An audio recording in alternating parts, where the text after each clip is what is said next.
दोस्तों, उत्तर प्रदेश के अंदर डबल इंजन की सरकार काम कर रही है। योगी आदित्यनाथ तो कहते हैं कि यहां पर रोजगार की बरसात हो रही है, लेकिन बरसात लाठियों की हो रही है। असल में जो तस्वीरें प्रयागराज से निकलकर सामने आ रही हैं, वो सरकार की असलियत को बयां कर रही हैं कि ये सरकार एक एग्जाम भी सही ढंग से नहीं करवा पा रही है। जो बच्चे हैं, जो कल का भविष्य है, उनको भी संतुष्ट नहीं कर पा रही है। तो विश्वगुरु बनने की बातें तो क्या ही कीजिएगा। नमस्कार, मेरा नाम हिमांशु मिश्रा है, आप देख रहे हैं 4PM न्यूज नेटवर्क। दोस्तों, इस प्रदेश के अंदर युवा जब जय श्री राम का नारा लगाते हुए किसी को मारे पीटे तो ये सरकार खुश हो जाती है, लेकिन वही युवा जब अपने हक की आवाज बुलंद करते हैं, जो परीक्षाओं में धांधली हो रही है उसको लेकर बातें करते हैं, तो उनको लाठियां पड़ती हैं। बाल पकड़कर लिटरली उनको खींचा जाता है। बेशर्म हो चुकी व्यवस्था का एक नजारा प्रयागराज से निकलकर सामने आया है, जिसे देखकर आप भी हैरान हो जाएंगे। क्या है खबर, देखिए जरा। खबर प्रयागराज से है, जहां पर यूपीपीएससी के बाहर धरना दे रहे छात्रों को पुलिस ने बलपूर्वक खदेड़ा है,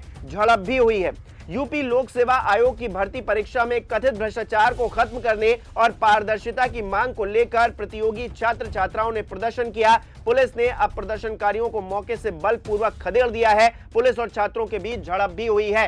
पुलिस और छात्रों के बीच में झड़प हो रही है, भ्रष्टाचार का जिक्र हो रहा है, और इस देश के युवा जब सड़कों पर आ रहे हैं तो उनको लाठियां पड़ रही हैं। ये कैसा रामराज्य है योगी जी, आप क्या बताने का कष्ट करेंगे? और जो मांगे छात्र उठा रहे हैं, क्या उनको पूरा कर पाने की हैसियत भी आपके अंदर नहीं है, आपके इस प्रशासन के अंदर नहीं है, शासन के अंदर नहीं है? ये भी सवाल खड़ा हो रहा है। क्या मांगे कर रहे हैं छात्र, जरा देखिए। प्रदर्शन कर रहे प्रतियोगी छात्र पीसीएस 2024 प्रारंभिक परीक्षा और ARO 2023 प्रारंभिक परीक्षा से जुड़े मुद्दों को लेकर नाराज है। छात्रों का आरोप है कि अंतिम परिणाम घोषित होने के बावजूद आयोग ने अब तक संशोधित फाइनल आंसर की जारी नहीं की है। साथ ही कैटेगरी वाइज कट ऑफ और अभ्यर्थियों के प्राप्तांक भी सार्वजनिक नहीं किए जा रहे हैं। छात्रों की मांग है कि फाइनल रिजल्ट के बाद संशोधित आंसर की जारी की जाए, ताकि अभ्यर्थी अपने उत्तरों का मिलान कर सके।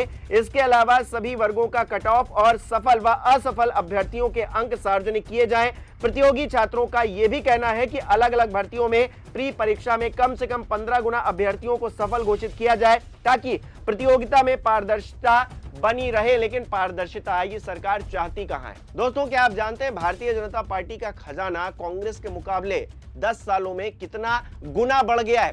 10,000 करोड़ से ज्यादा बैंक बैलेंस हो गया है भारतीय जनता पार्टी का।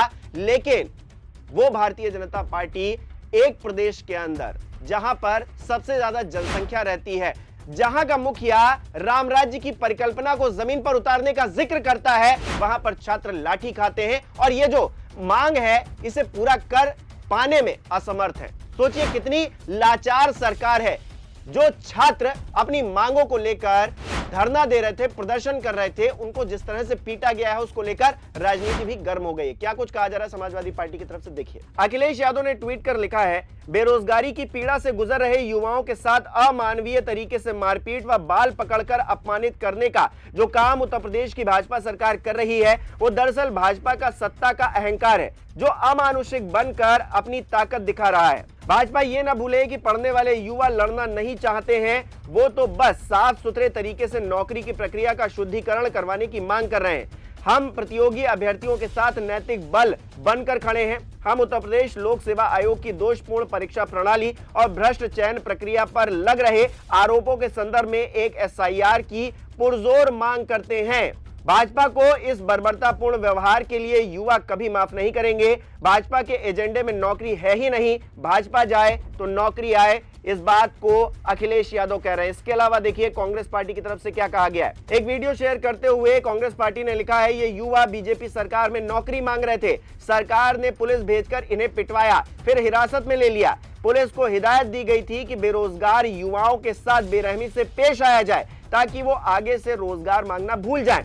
पुलिस ने भी आदेश का पालन किया और बेरहमी में कोई कमी नहीं छोड़ी।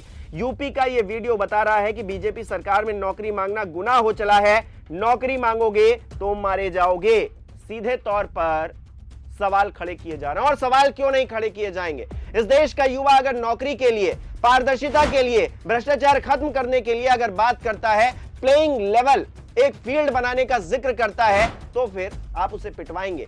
शर्म नहीं आती है आपको? बेशर्मी की सारी हदें आपने पार कर दी हैं। क्या किसी के अंदर हिम्मत है कि इस बात को लेकर इन बच्चों के साथ में आंख से आंख मिलाकर बात कर ले? और अगर हिम्मत नहीं है तो फिर वोट चोर गद्दी छोड़ का जो नारा विपक्ष की तरफ से बुलंद किया जा रहा है वो गलत नहीं है दोस्तों, क्योंकि एक तरफ तो आप युवाओं पर अत्याचार करते हैं, लाठीचार्ज करते हैं, दूसरी तरफ वोट चोरी के आरोप लगते हैं तो आप खामोशी ओढ़ लेते हैं, वो आयोग खामोशी ओढ़ लेता है। इस देश के अंदर, इस प्रदेश के अंदर किसी विभाग की क्या कोई जिम्मेदारी बची है? क्या कोई रिस्पॉन्सिबिलिटी निभाना चाहता भी है? या फिर कोई मरे तो मरे, कोई पिटे तो पिटे, अगर कोई युवा सड़क पर लाठियां खाए तो खाए, किसी को कोई फर्क नहीं पड़ रहा है दोस्तों। और जिस तरह से विपक्षी दलों का गुस्सा फूटा है, आम लोग भी रिएक्ट कर रहे हैं इस खबर को लेकर। किस तरह से सोशल मीडिया पर रिएक्शन सामने आ रहे हैं वो भी दिखाता हूं आपको। एक यूजर ने लिखा है, लगता है पुलिस इस बच्चे को मार ही डालेगी, ये कोई अपराधी नहीं है, ये प्रयागराज लोक सेवा आयोग के सामने नौकरी मांगने और भर्तियों में हो रहे भ्रष्टाचार के खिलाफ शांतिपूर्वक धरना देने गया था, लेकिन उसके साथ ऐसा व्यवहार किया जा रहा है जैसे वो कोई आतंकवादी हो। वीडियो देखकर दिल कांप जाता है, आंखें भर आती हैं। अगर नौकरी मांगना अपराध है तो ये देश किस दिशा में जा रहा है? आज डर सिर्फ इस बच्चे के चेहरे पर नहीं, लोकतंत्र के भविष्य पर दिख रहा है। ये सिर्फ पुलिसिया बर्बरता नहीं, तानाशाही के आने की चेतावनी है। एक और यूजर क्या लिख रहे हैं, प्रयागराज में नौकरी के लिए प्रदर्शन करने वाले छात्रों को घसीटा जा रहा है, न नौकरी देंगे न प्रदर्शन करने देंगे, इस तानाशाही का जवाब छात्र 27 में देंगे। एक और यूजर क्या लिख रहे हैं, उत्तर प्रदेश लोक सेवा आयोग के बाहर प्रतियोगी छात्र शांतिपूर्वक धरना प्रदर्शन करते हुए अपनी मांगों को रख रहे हैं, लेकिन पुलिस की तानाशाही देखिए, कैसे एक छात्र की गर्दन पकड़कर गाड़ी में जबरदस्ती बैठाया जा रहा है। तो अपने आप में वीडियो वायरल हो रहे हैं, लोग रिएक्ट कर रहे हैं और ये सरकार है कि सो रही है। पुलिस को आगे कर दिया जाता है। कहीं पर भी कोई अगर बवाल होता हुआ दिखता है, अपने ऊपर सवाल होता हुआ दिखता है, तो पुलिस को आगे करके सब कुछ शांत कर देने की कोशिश इस सरकार की तरफ से की जाती है। अपने आप में कितनी बेरहमी और कितनी निर्दयता पुलिस की तरफ से दिखाई जा रही, तमाम वीडियो सर्कुलेट हो रहे हैं, उसमें आप देख सकते हैं। और ये है सरकार का असली चेहरा, वो सरकार जो कहती है कि उत्तर प्रदेश के अंदर तो बारिश हो रही है। जी हाँ, बारिश हो रही है किस चीज की? नौकरियों की। और उसी प्रदेश के अंदर पुलिस लाठियों से और बाल पकड़ पकड़ कर, गर्दन पकड़ पकड़ कर लोगों को घसीट रही है, छात्रों को घसीट रही है। और जिन लोगों को घसीट रही है, मारपीट रही है, वो पारदर्शिता का जिक्र कर रहे हैं। भाई, इस प्रदेश के अंदर पारदर्शिता नाम की चीज नहीं है, भ्रष्टाचार को बढ़ावा दिया जा रहा है और ये सरकार ये सब होते हुए देख रही है। किस तरह की सरकार है? क्या सच में बीजेपी का रामराज्य आ गया है क्या दोस्तों? आपको क्या लगता है इस खबर पर? अपनी राय कमेंट बॉक्स में जरूर लिखिएगा। इस चैनल को सब्सक्राइब नहीं किया तो वो भी कीजिएगा और हमारे इस वीडियो को लाइक और शेयर भी कीजिएगा।